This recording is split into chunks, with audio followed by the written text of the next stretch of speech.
kita garis bawahi adalah pada saat kita melakukan online learning, itu sebenarnya sama dengan face-to-face learning plus. Artinya, yang namanya online learning itu seyogianya kurang lebih sama materi yang disampaikan.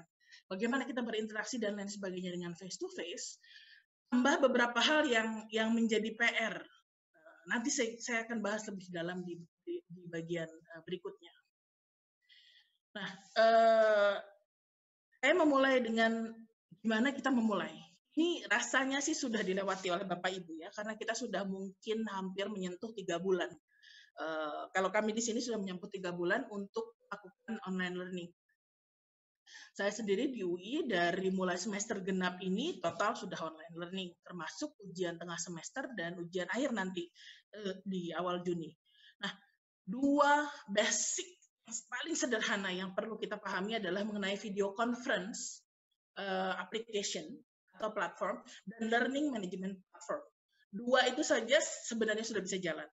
Nah, kalau mau jauh lebih lengkapnya, kalau boleh saya highlight, UNESCO, salah satu badan dari PBB sudah melis berbagai aplikasi, baik untuk video conference maupun learning management platform, begitu juga aplikasi-aplikasi untuk membuat materi pengajaran yang bisa dipergunakan secara luas oleh semua staf pengajar. Jadi kalau memang tertarik untuk memahami lebih lanjut, silahkan ke link tersebut di bawah ini. Sementara yang saya mau share adalah 2 hal saja yang paling tidak basic membuat kita bisa jalan, kelas bisa jalan. Yang pertama adalah video conference application. Ini rasanya semua Bapak Ibu sudah mahfum ya.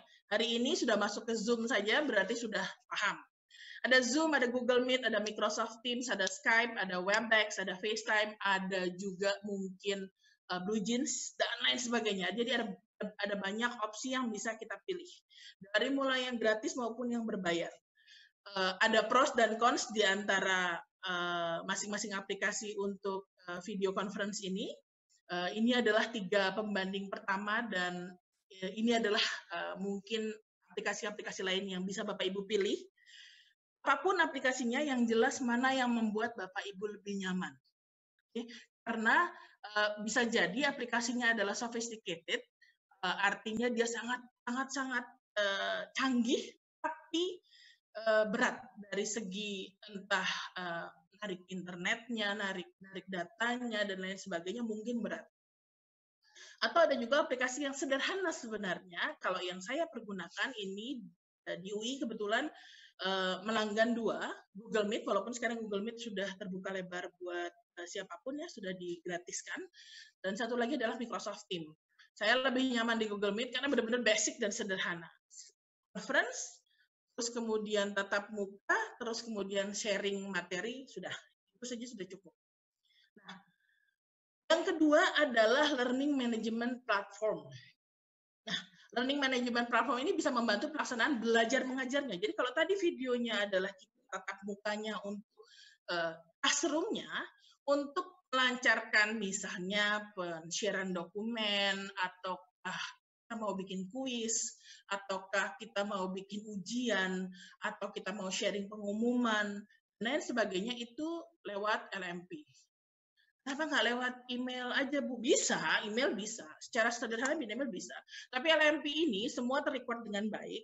Bahkan kita bisa marking atau menilai di dalam LMP ini, dan kita bisa lebih terorganisir. Oke? Nah, 3 LMP yang saya mau bahas mungkin Google Classroom, Edmodo, dan Moodle. Oke? Selalu ada pros dan cons. Inti utamanya adalah kalau Edmodo itu biasanya untuk Kindi sampai grade 12 atau SMA kelas 3. TK, SD, SMP, SMA. Itu Edmodo. Dia memang lebih menekankan ke arah untuk sekolah. Sementara Moodle bisa buat Kindi sampai SMA, tapi lebih emphasize ke universitas. Jadi dari fitur-fiturnya itu lebih komplit, lebih lengkap. Dan di Moodle itu ada banyak hal-hal kecil yang bisa dieksplor untuk meningkatkan pengajaran kita. Moodle ini juga bisa dipakai untuk mereka yang bekerja. Di UI, kami mempergunakan LMP Moodle, basicnya Moodle, diberi nama MAS UI atau e-learning management system. Nah, ini salah satu contoh page dari salah satu mata kuliah yang saya pegang, consumer behavior, yang saya ampu. Seperti bisa dilihat di sini, mungkin kecil-kecil saya bacakan ya Bapak Ibu, assignment atau tugas kuliah, forum diskusi, sumber belajar, chat, kuis, pemantauan aktivitas, karena akan ada statistik buat aktivitas peserta.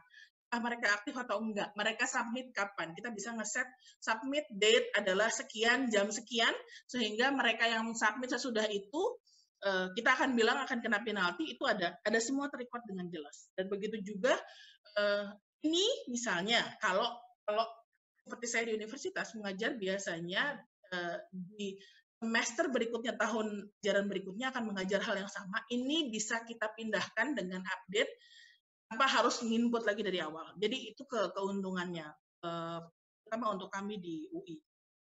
Nah, Edmodo ini saya sharing contoh dari putri saya yang kebetulan mempergunakan Edmodo. Sebelumnya kami posting di Singapura, kami sudah pakai Edmodo dan sekarang juga pakai Edmodo. Edmodo ini kenapa khusus buat Kindi sampai grade 12 seperti bisa dilihat di sini. Edmodo itu ada Edmodo yang warna kuning ini untuk siswa. Begitu siswa terdaftar, terregister, dia bisa pairing dengan orang tua. Artinya kita bisa input kode atau barcode dari anak kita dan kita langsung pairing. Apa gunanya pairing? Kita bisa tahu mereka sudah mengerjakan PR apa, mereka ada tugas apa yang belum, bisa komunikasi dengan dosennya. Kita bisa tahu sebenarnya, oh seperti ini, Kak ada Zoom, jam segini, segera ini kodenya, kalau sampai mereka miss. Mereka sendiri memang punya di device mereka masing-masing, tapi controlling itu adalah penting. Dan kadang di sore hari saya biasanya kontrol, kakak masih ada 5 tugas, adek 3 tugas lagi belum selesai. Gitu. Jadi memudahkan untuk orang tua. Nah, untuk Edmodo maupun Moodle itu ada versi yang memang tidak berbayarnya, tapi ada versi berbayar yang lebih komplit. Biasanya ini berkaitan dengan institusi ya Bapak Ibu. Jarang sekali baik Edmodo atau Moodle dipergunakan secara perorangan. Artinya kalau institusi sudah menginisiate, institusi sudah mensponsori, kita gampang mempergunakannya dengan baik. Nah, untuk tools lain yang dapat membantu variasi pengajaran. Jadi di luar yang 2 tadi, ini juga ada di yang tadi saya ceritakan UNESCO, ada beberapa tools lain yang membuat kelas bisa jadi hidup. Ini adalah yang biasa dipakai anak saya sebenarnya di sekolah mereka. Jadi entah untuk animasi, entah untuk presentasi, entah kuis dengan games, entah video tentang suatu topik tertentu yang disampaikan dengan kartun di Brainpop, atau bahkan mereka bikin design thinking seperti Google dan Poplet, itu design thinking berupa kayak mapping dari suatu teori yang mereka pelajari, itu semua tersedia. Sekali lagi, ada yang gratis, ada yang berbayar. Nah, ini sangat-sangat membuat anak menjadi teralihkan dari kebosanan. Jadi, ini penting diketahui Bapak Ibu sekalian. Opsinya masih jauh lebih banyak daripada ini. Bahkan buku pun di Raskit dan Tumble Books ada. Jadi buku. Karena kalau di sekolah anak saya dengan IB System, mereka wajib nyetor baca buku. Mereka harus bikin summary dan itu sangat bermanfaat. Balik ke topik kita. Setelah kita paham 2 hal tadi, video dan LMP, untuk video conference dan LMP sebagai basic atau dasar, kita harus ngapain sih untuk memulai online class tersebut? Catatan saya terhadap hal-hal yang berkaitan dengan sifat dari pengajar yang penting dalam pelaksanaan pengajaran online, tidak menutup kemungkinan bahwa ini juga offline juga penting ya Bapak Ibu sekalian. Pada dasarnya, ajar dengan kualitas seperti ini mungkin akan membuat siswa lebih nyaman. Begitu mereka nyaman, mereka akan lebih gampang menerima pelajaran. Begitu mereka lebih gampang menerima pelajaran, itu juga untung buat kita. Buat kita juga akan menjadi positif kalau merekanya semangat. Nah, di bagian pertama yang saya taruh adalah komunikatif. Saya memang terbiasa berkomunikasi dengan siswa dalam konteks yang luas. Saya menyediakan berbagai sumber kontak yang mereka bisa hubungi saya dengan catatan pada waktu-waktu tertentu. Jika Bapak Ibu berkeberatan, langsung di-set aja. Saya mau jam segini sampai sini, silakan komunikasi. Itu juga penting untuk ramah dan bersahabat. Kenapa? Karena di dalam online ini, tadi sempat saya singgung bahwa semua sama-sama stressful, semua sama-sama baru mengalami ini, semua sama-sama kaget. Jadi kalau kitanya sendiri sebagai pengajar bisa ramah dan bersahabat, itu mungkin akan membantu siswa-siswa kita untuk kita lebih nyaman di dalam kelas kita. Kita lakukan empati. Jadi kalau ada masalah kita siap bantu. Oh iya, kenapa nak? Oh itu online-nya nggak bisa Bu, karena di daerah saya agak sulit untuk siswa universitas. Kebetulan mereka sudah ada beberapa yang mudik ke kampung halamannya masing-masing. Jadi gampang terjadi. Ibu saya kelempar terus Bu dari tadi. Itu kita gimana caranya bisa fleksibel terhadap hal tersebut. Kita observasi ini ada apa kok anak ini keluar terus dari video conference. Bisa kontak mereka japri, kenapa nah ada susah, iya Bu ini saya nggak bisa masuk, kita langsung oke, restart, coba 10 menit lagi. Intinya adalah kita berusaha untuk tenang, dia sendiri tenang dan menenangkan mereka, nggak bikin mereka panik. Bu nggak bisa Bu, macet sharingnya, gimana ini Bu?